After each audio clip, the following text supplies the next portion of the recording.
Hello বন্ধুরা, কেমন আছো সবাই? আশা করছি সবাই ভালো আছো। তোমাদের জন্য নতুন আর একটা ট্রেন জার্নি ব্লগ নিয়ে চলে এসেছি। আজকে আমাদের ট্রেন জার্নি নিয়ে হবে 11447 জব্বলপুর হাওড়া শক্তিপুঞ্জ এক্সপ্রেসের জেনারেল কোচে, যে ট্রেনটি আমরা এখন আসানসোল জংশন থেকে হাওড়া জংশন পর্যন্ত জার্নি করবো। আর আমার আসানসোল জংশন থেকে হাওড়া জংশন পর্যন্ত জেনারেলে ভাড়া পড়েছে মাত্র 80 টাকা। তো চলো, ট্রেনটা 7:21 আমাদের আসানসোল জংশনের 4 নম্বর প্ল্যাটফর্মে আসবে। এখন বাসে 7:20 চলো আগে স্টেশন যাওয়া যাক। তো আমরা চলে এসেছি এখন স্টেশনে। হচ্ছে আমাদের প্ল্যাটফর্ম 5 নম্বর প্ল্যাটফর্মে ট্রেনটি আসবে। আমরা চলে এসেছি আজকে 5 নম্বর। তবে ট্রেন আসুক, তবে তোমাদের সঙ্গে কথা হচ্ছে।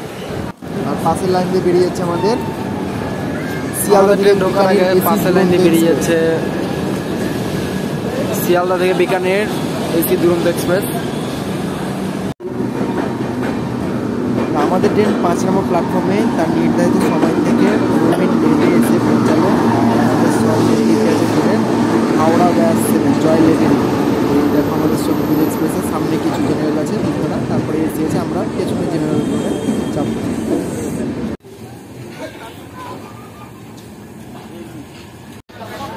আমাদের ট্রেন 5 মিনিট হল দেওয়ার পর আসানসোল জংশন ছেড়ে দিল। আর এই দেখো জেনারেলের হাল দেখো, তোমাদেরকে পুরো জেনারেলটা কোচটা দেখায়। আর আসানসোল জংশন থেকে বেরিয়ে যাচ্ছে ধীরে ধীরে আমাদের ট্রেন।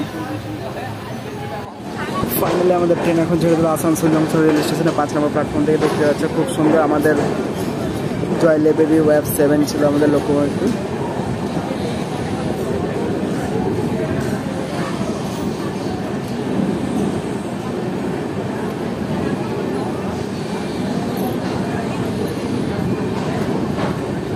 আর রাতে তোমাদেরকে বেশি কিছু দেখাতে পারছি না, তার কারণ রাতের ব্যাপার, তো রাতের বেলা তোমরা দেখতেও পাবে না কিছু বাইরে।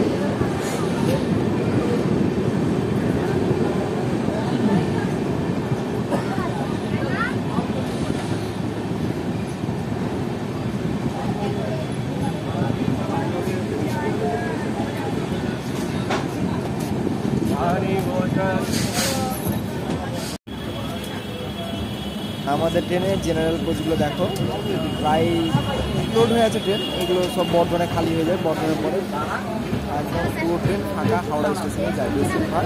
আজকে দেখা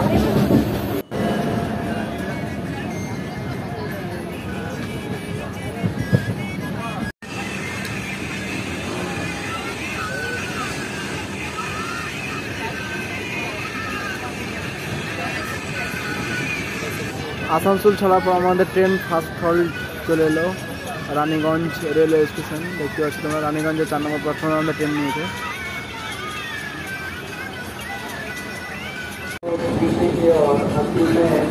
হল দেওয়ার পর আমাদের ট্রেন রানীগঞ্জ জংশনের 4 নম্বর প্ল্যাটফর্ম দিয়ে বেরিয়ে যাচ্ছে। আমাদের ট্রেনের প্রায় 2 থেকে 3 মিনিট হল দেওয়ার পর আমাদের ট্রেন এখন ছেড়ে দিল রানীগঞ্জ রেলওয়ে স্টেশন। দেখতে পাচ্ছি তোমরা।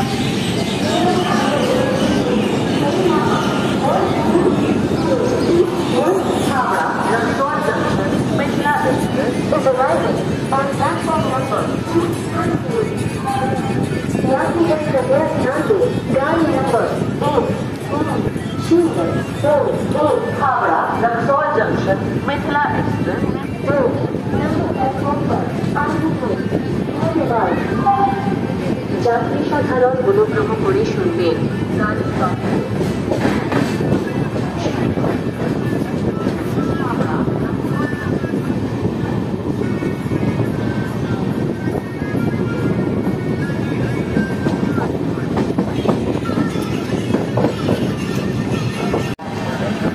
রানীগঞ্জ ছাড়ার পর আমাদের ট্রেন কয়েক কিলোমিটার দুপাশ রানিং করা আসার পর এখন ধীরে ধীরে ক্রস করছে অন্ডাল জংশন। এই অন্ডাল জংশনে আছে এশিয়ার সেকেন্ড বৃহত্তম মালগাড়ি ইয়ার্ড।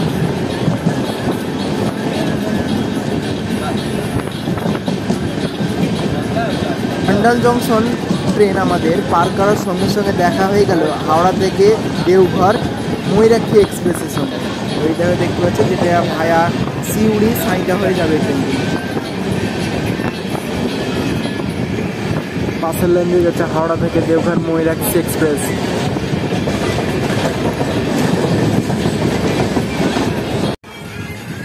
ফাইনালি আমাদের আসানসোলের পরে 2 নম্বর স্টেশন আমাদের চলে এসেছে দুর্গাপুর রেলওয়ে স্টেশন। দেখতে পাচ্ছেন আপনারা দুর্গাপুরে আমাদের ট্রেন এখন ঢুকে পড়েছে। আর আমরা সব লাস্টের দিকে আছি জেনারেল কোচে। सामने स्लीपर আছে एसी 3 টায়ার আছে ফার্স্ট ক্লাস এসি 2 টায়ার আছে সব কিছু আছে। ফাইনালি আমাদের 1 মিনিট হল্ট দেওয়ার পর দুর্গাপুর রেল স্টেশন ছেড়ে দিল। আর তার নির্ধারিত সময় থেকে মাত্র 20 মিনিট লেটে চলছে আমাদের ট্রেন। আর আসানসোল যখন ট্রেন ঢুকেছিল তখন আমাদের লেট ছিল গাড়ি প্রায় 30 মিনিট পর্যন্ত। এখন রাইট টাইমে চলে এসেছে গাড়ি, মানে আস্তে আস্তে কভার করছে। বর্ধমান ঢুকতে ঢুকতে কভার হয়ে যাবে আশা করছি, দেখা যাক কী হচ্ছে। এরপরের স্টোরেজ হচ্ছে আমাদের বর্ধমান জংশন রেলওয়ে স্টেশন। চলো বর্ধমান যাওয়া যাক। আমাদের ট্রেন ক্রস করছে এখন Panagarh railway station.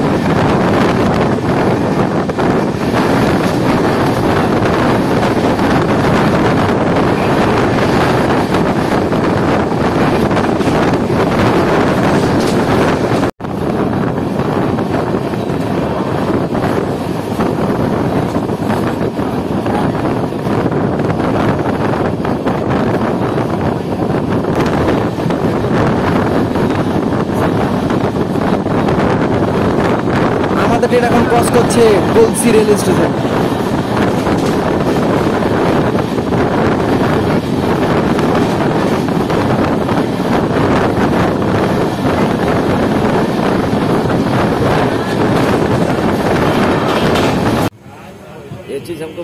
Jabalpur Howrah Shaktipunj express এখন সিগন্যাল না পাওয়ার কারণে আমাদের ট্রেন এখন ধীরে ধীরে দাঁড়িয়ে পড়েছে খানা রেলওয়ে স্টেশনে। अरे वो तो तेको भी मालूम है ना।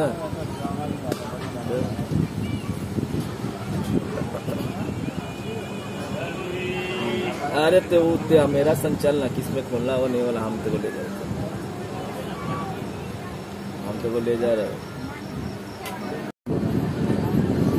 2 মিনিট দাঁড়ানোর পর আমাদের ট্রেনের সিগন্যাল হয়ে গেছে এবং খানা জংশন থেকে বেরিয়ে যাচ্ছে আমাদের ট্রেন। क्या करेगा कल राधामणि चलेगा कि फिक्स बता और हमको टाइम बता।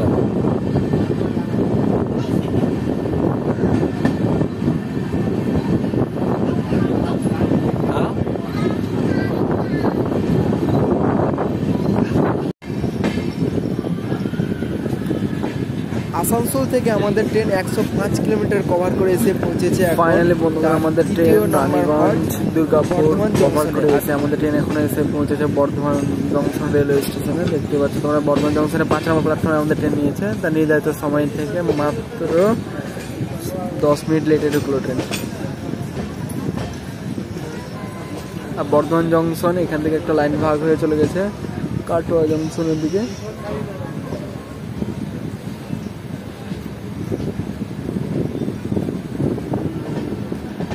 একটা লাইন ভাগ হয়ে চলে গেছে খানা জংশনের দিকে সোজা। শক্তিপুঞ্জ এক্সপ্রেসে পুরো ফাঁকা হয়ে গেছে, জেনারেল কোচগুলো সবকিছু ট্রেনের মধ্যে ফাঁকা পুরো গাড়ি। বর্ধমান জংশনে সব ফাঁকা হয়ে গেছে ট্রেন।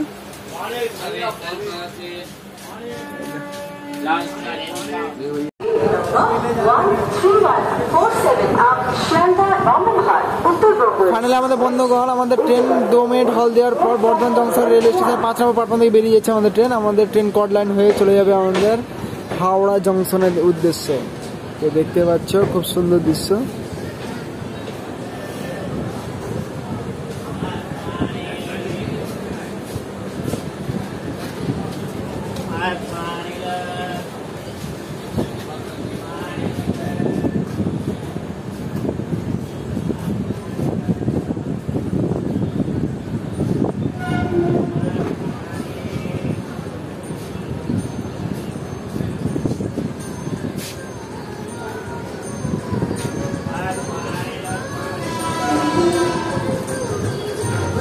বর্ধমান জংশন দেখতেই পাচ্ছ তোমরা।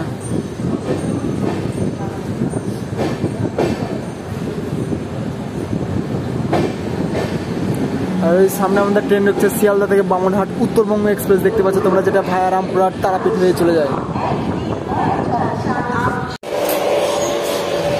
আমাদের বাথরুম নোংরা হয়ে আছে, জল আসছে এখনো, পরিষ্কার পরিচ্ছন্ন আছে কম বেশি। Air distributor, dustbin,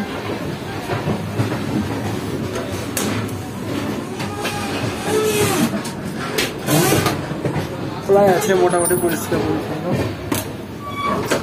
bathroom. এটা ওয়েস্টার্ন স্টাইল, এটা হচ্ছে ইন্ডিয়ান স্টাইল। সামনে জেনারেল আছে একটা।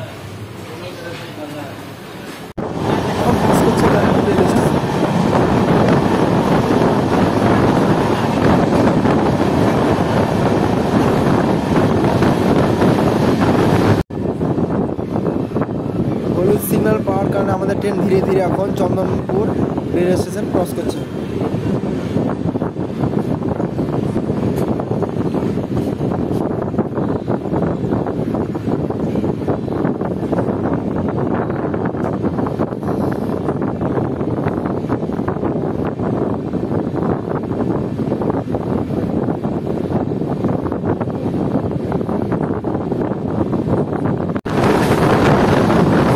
ক্রস করছে Modipur railway station, Madhusudanpur railway station, railway station.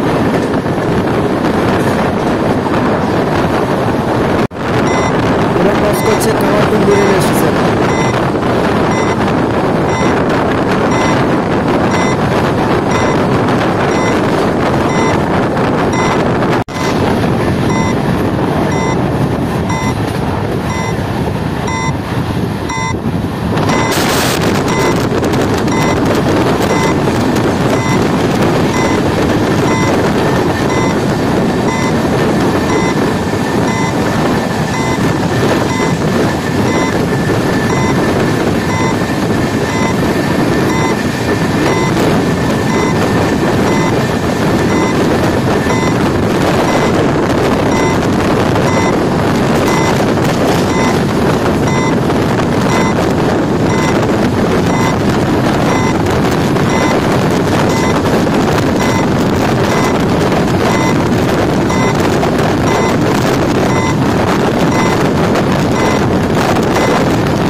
আমাদের ট্রেন এখন বালি রেলওয়ে স্টেশন ক্রস করলো। আর ওই যে সামনে একটা রেলওয়ে দেখতে হচ্ছে, লাইট রয়েছে, এটা হচ্ছে আমাদের হাওড়া মেল লাইন।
আসানসোল থেকে 200 কিলোমিটার কভার করে এসে আমাদের ট্রেন এখন পৌঁছেছে হাওড়া জংশনের 14 নম্বর প্ল্যাটফর্মে। তার নির্ধারিত সময় থেকে 2 মিনিট ফাস্টে আমাদের ট্রেন এখন দেখতেই পাচ্ছ, খুব সুন্দর। আমরা সবে শেষের দিকে ছিলাম। তো ভিডিওটা যদি ভালো লেগে থাকে তো অবশ্যই একটা লাইক, শেয়ার, সাবস্ক্রাইব করে পাশে বেল আইকনে ক্লিক করে রাখো, যাতে চটজলদি আমার নতুন ট্রেন জার্নি ব্লগ বা এমনি নর্মাল ব্লগ, ফেমাস ব্লগ সব